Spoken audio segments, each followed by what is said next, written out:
Hi friends, വാട്സപ്പിൽ വന്ന മറ്റൊരു അപ്ഡേറ്റ് നോക്കാം. നമുക്കറിയാം വാട്സപ്പിലൂടെ നമുക്ക് ഇമോജീസ് അയച്ചു കൊടുക്കാൻ സാധിക്കുന്നതാണ് അല്ലേ. അപ്പോൾ അതിൽ നമ്മുടെ ഫ്രണ്ട്സിനൊക്കെ ഇമോജീസ് അയച്ചു കൊടുക്കും. നമുക്ക് ഇനി അത് ആനിമേറ്റ് ചെയ്തുള്ള രീതിയിലുള്ള ഇമോജീസ് അയച്ചു കൊടുക്കാൻ സാധിക്കുന്നതാണ്. നമ്മളൊന്നും ചെയ്യേണ്ട. ഇതിൽ കുറച്ച് ഇമോജീസിനൊക്കെ ആനിമേഷൻ വന്നിട്ടുണ്ട്. അപ്പോൾ അത്തരത്തിൽ നമ്മൾ ഏതെങ്കിലും ഇമോജീസ് അയച്ചു കൊടുക്കുമ്പോൾ ഇത്തരത്തിലുള്ള ആനിമേഷനോട് കൂടി ആ ഒരു ഇമോജി നമ്മുടെ ഫ്രണ്ട്സിന് എത്തുന്നതായിരിക്കും. അപ്പോൾ എല്ലാ ഇമോജീസിലും ഈ ഒരു അപ്ഡേറ്റ് വന്നിട്ടില്ല.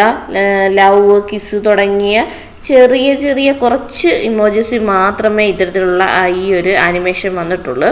ഇതിനു മുമ്പ് നമുക്ക് ലവ് എന്ന് പറയുന്ന ആ ഒരു ഇമോജിക്ക് ആനിമേഷൻ വന്നിട്ടുണ്ടായിരുന്നു. കുറച്ച് നാൾ മുമ്പ് ഉള്ള ആ ഒരു ആനിമേഷൻ ആദ്യം കൊണ്ടുവന്നത് ലവ് എന്ന് പറയുന്ന ഇമോജീസിലായിരുന്നു. അപ്പോൾ അന്നുണ്ടായിരുന്നതിനേക്കാൾ കുറച്ചും കൂടെ ബെറ്റർ ആയിട്ടുള്ളൊരു ആനിമേഷനാണ് ഇപ്പോൾ കൊണ്ടുവന്നിരിക്കുന്നത്. അപ്പോൾ ഇത്തരത്തിൽ ചില ഇമോജീസിനൊക്കെ ഇപ്പോൾ ആനിമേഷൻ വാട്സപ്പ് കൊണ്ടുവന്നിട്ടുണ്ട്. ഓക്കെ, അപ്പം ഈ ഒരു അപ്ഡേറ്റ് നിങ്ങൾക്ക് ലഭിച്ചോ ഇല്ലയോ എന്നൊന്ന് ചെക്ക് ചെയ്ത് നോക്കുക.